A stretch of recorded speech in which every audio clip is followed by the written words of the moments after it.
Bom dia, mulher! Vamos começar hoje o nosso propósito de 40 dias e eu estou muito feliz que você está aqui, que você está nessa jornada. Eu quero compartilhar rapidinho algo que aconteceu comigo. Ontem a Patrícia mandou aqui o seu testemunho e ela falou justamente que quando a gente se propõe para fazer algo, para se aproximar de Deus, principalmente a gente que está em comunidade, eu preciso adicionar algumas mulheres, então somos em 40 mulheres, é, em busca desse propósito, o Satanás ele vai querer incomodar, ele vai querer tentar, e uma pessoa uma vez me disse que ele não é criativo, então ele vai sempre no mesmo ponto fraco da gente, e o meu é o doce, né? Então, sempre vão vir tentações nesse sentido, e eu já tinha me proposto, eu tinha conversado com Deus no domingo, e eu tinha me proposto começar o jejum ontem, né? E ontem eu fiz uma viagem, eu estou hoje aqui na República Dominicana por uma viagem a trabalho. Quem viaja a trabalho sabe que é completamente diferente de uma viagem de passeio. E aconteceram tantas coisas ontem que era impossível estar aqui hoje para dar os treinamentos, o trabalho que eu vou precisar fazer aqui. E eu saí de casa, tomei café umas 6 da manhã, que é o horário que eu sempre tomo café da manhã, com as frutinhas, com o meu ovinho. E aí eu falei, vamos mais cedo pro aeroporto, que vou almoçar lá. E aí o voo é de 3 horas, vou comprar alguma coisinha, uma castanha no aeroporto. E quando eu cheguei no aeroporto, eu estava com uma caixa grande de amostras, com os itens de marketing, que eu vou fazer um evento aqui, com os presentinhos que eu tinha comprado para os meus clientes de final de ano. Comprei uma bagagem extra para despachar essa caixa. Quando eu cheguei no guichê da a companhia aérea não deixou de jeito nenhum eu despachar a caixa e eu tentei de tudo, porque era o meu material de trabalho para essa semana de trabalho, estava tudo dentro daquela caixa. E eu tentei de tudo, a pessoa não deixou e isso tomou muito tempo. Eu tentei em outro guichê para ver se eu achava uma pessoa um pouco mais que entendesse a minha situação, o quanto importante era difícil despachar aquela caixa. Eu viajo há muito tempo, há 18 anos eu sempre levo caixas, né? Para não precisar levar a mala, depois ter que voltar a mala. Então a pessoa disse que aquela companhia aérea não deixava eu levar caixa. E eu já tinha viajado mês passado com ela e eu tinha levado. Enfim, não deixaram levar a minha caixa com todos os itens, tinha muita coisa de valor dentro. E aí eu falei, tá, então me consegue uma tesoura para eu tentar abrir a caixa, porque ela estava muito bem fechada. Eu tinha fechado ela muito bem, que tinha itens muito frágeis, para eu tentar tirar algumas coisas e levar na minha bolsa de mão. E aí a pessoa, não, eu não vou te dar. Eu tentei com a caneta, não deu certo. Tentei achar uma mala, mas como era cedo, não tinha nenhum lugar para comprar e eu não tinha tempo de ir para casa, buscar outra mala, ou pedir pro meu marido vir, porque o aeroporto era longe de casa. Enfim, ele falou, tu tem que despachar a mala, senão tu vai perder o voo. Desculpa, tu vai ter que jogar a mala fora, senão tu vai perder o voo. Então, eu fui correndo atrás de um lixo, porque eu já estava correndo contra o tempo. E a minha caixa era muito grande, os lixos eram redondos e não cabia minha caixa quadrada enorme dentro daquele lixo. E aí, eu não sabia o que fazer, peguei a minha caixa e botei do lado do lixo. E aí eu já tava, né? Ai, meu Deus do céu, e agora? Enfim. E quando eu tava indo pra embarcar, eu já tava atrasada, né? Porque com essa confusão toda, e aí eu consigo ir por uma fila que é um pouco mais curta. E a companhia aérea tinha esquecido de botar um número para te entrar nessa fila e eu não podia. E a outra, ela tava assim, uma fila enorme. Eu nunca tinha visto uma fila tão grande assim. E aí eu voltei, nisso tinham dois policiais enormes, gigantes, procurando o dono da caixa. E eu cheguei e falei, olha, essa caixa é minha, eu não consegui enfiar ela dentro do lixo, eu procurei vários lixos, mas a dimensão dela era maior que o lixo. E os caras falaram, você não pode, isso é contra a regra, isso é um crime. E começaram a me investigar, porque eu tinha deixado aquela caixa. Eu falei, moço, é uma caixa que a companhia aérea não deixou. Enfim, aquilo ali me levou, eles me investigaram, né, você não estava cometendo nenhum crime, enfim, ok. Consegui entrar. E aí eu falei, ai, vai dar pra eu comer alguma coisa, porque isso já era 1 da tarde. E eu tinha previsto almoçar no aeroporto. E aí não deu tempo de almoçar. Eu falei, eu vou tentar então comprar algum biscoitinho salgado, alguma coisa no aeroporto pra conseguir comer alguma coisa, porque senão eu vou chegar no destino já quase 6 da tarde e já vou estar com muita fome, né? E aí o meu voo trocou de portão, no raio-x eu fui barrada por uns brindezinhos que eu tinha para os clientes, enfim, não consegui comprar nem a comida e nem o lanchinho. E cheguei dentro do voo, falei, ai meu Deus, tô com fome já. E eu tava, né, nervosa com a situação que tinha passado. Nisso chega a aeromoça, né, comissária de bordo, oferecendo, que é uma companhia, essas companhias baratinhas, elas só oferecem um lanchinho. E aí era um biscoitinho doce. Aí eu falei, ai, o desafio só começa amanhã, né, Deus? Será que eu já não como esse biscoitinho hoje? Enfim, porque até eu chegar vai levar ainda 5 horas até chegar no aeroporto, né? Imigração, enfim. Aí eu falei, não, Deus, eu sei que contigo eu posso e eu vou conseguir. Então eu recusei o biscoitinho, cheguei no hotel, pedi um frango e deu tudo certo. Mas o que eu quero trazer com essa mensagem aqui é que eu achava que, né, eu ia ser tentada e isso aconteceu antes mesmo de eu começar o desafio ontem, né? Então não tinha nada para comer, a única coisa que tinha para comer era o biscoitinho. Então vão surgir essas oportunidades, né?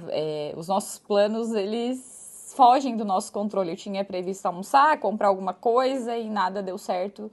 Enfim, então aqui a minha dica é esteja atenta, esteja vigilante, porque vão vir situações como essa que veio, que saiu do meu controle, eu não tive tempo de comprar uma comida e o Satanás ele vai querer tentar a gente e a gente tem que estar atenta e vigilante para não permitir isso, para a gente seguir com o nosso propósito em Deus, porque vai valer a pena. Agora eu vou começar com a palavra de hoje. E agora vamos à leitura do devocional do dia de hoje. Vamos ver o que a autora tem escrito e reservado para a gente. Prove e veja. Prove e veja que o Senhor é bom. Bem-aventurado é aquele que nele se refugia. Temam o Senhor, vocês que são seus santos, pois nada falta aos que temem. Os leões podem sofrer fraqueza e fome, mas aqueles que buscam o Senhor, nada de bom lhes falta. Salmos 34, 8 a 10. Quando eu era criança, eu era completamente apaixonada por doces. Eu ansiava por doces com cada fibra do meu ser. Era bom e era uma parte empolgante da minha rotina semanal. Toda sexta-feira, depois da escola, eu recebia $2 de mesada. Subia imediatamente na minha pequena bicicleta cor-de-rosa, com aquela cesta branca de Vime, e pedalava até a loja da esquina, a alguns quarteirões de distância. Minha amiga de bairro, Carrie, tinha um apetite por doces tão impressionante quanto o meu. Então eu passava na casa dela primeiro, junto enchíamos aquela cesta de vários doces. Nós não somos mais crianças ou amigas. O único que adoramos no domingo deve permanecer como Senhor sobre nossas vidas, de segunda a sábado.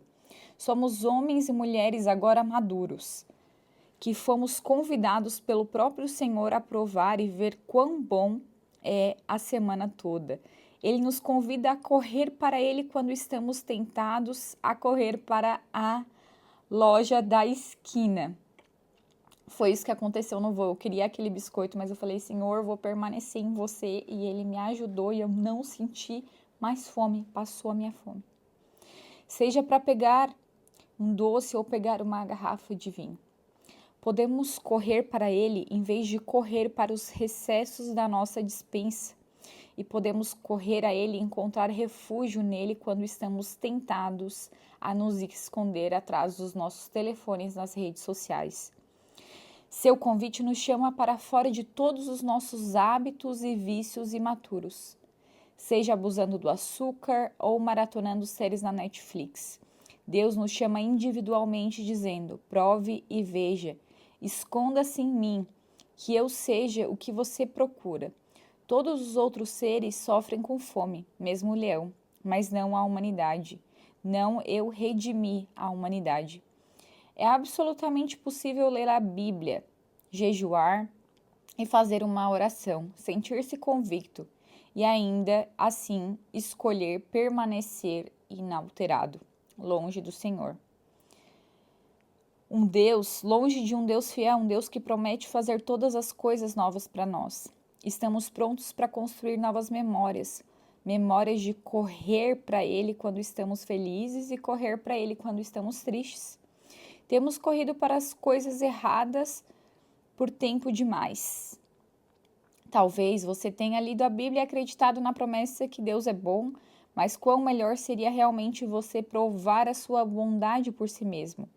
Essa é a transformação que buscamos. No entanto, é absolutamente possível ler a Bíblia, jejuar e fazer oração, sentir-se convicto e ainda permanecer inalterado.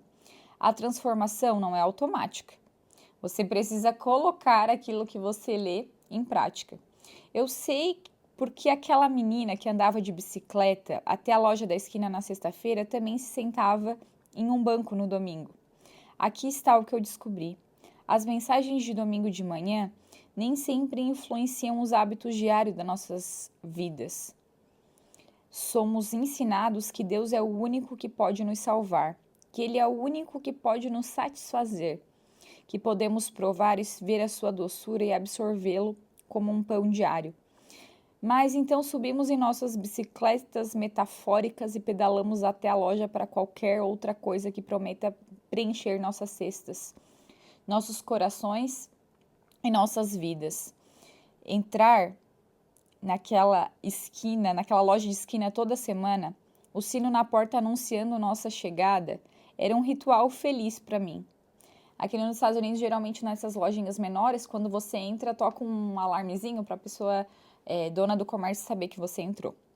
Então eu posso sentir até o leve barulho de um saco de papel que colocava os doces dentro. Também me lembro do quão generoso ela era com as moedas que guardava em um cinzeiro do lado da caixa. Se minha compra custasse 99 centavos, ela pegava um centavo do prato e colocava e me devolvia uma moeda de 1 centavo. Carrie, que era amiga dela, e eu saímos para a luz do sol da tarde. Subíamos em nossas bicicletas e pedalávamos pela calçada rachada de volta para nossas casas. Como nós amávamos aqueles doces! Nas tardes em que eu não tinha uma moeda sequer, voltava para a casa da escola e procurava no fundo da geladeira, onde minha mãe geralmente escondia a metade vazia da cobertura de baunilha. Enquanto assistia um desenho na televisão, uma colherada de cobertura se transformava em 2, 3, depois até que o pote estivesse vazio. Eu fazia isso com doce de leite.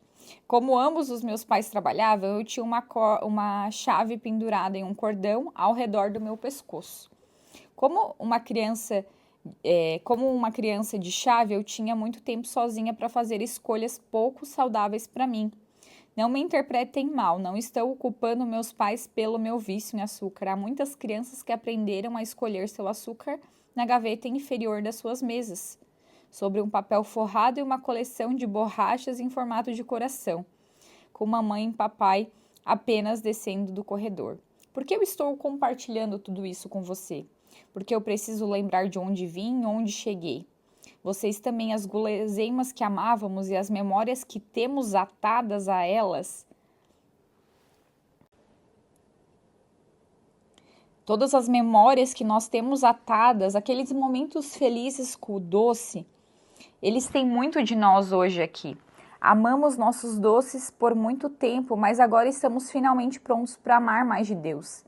Embora o açúcar tenha sido meu amigo fiel por anos, estamos ansiosos para forjar uma nova amizade.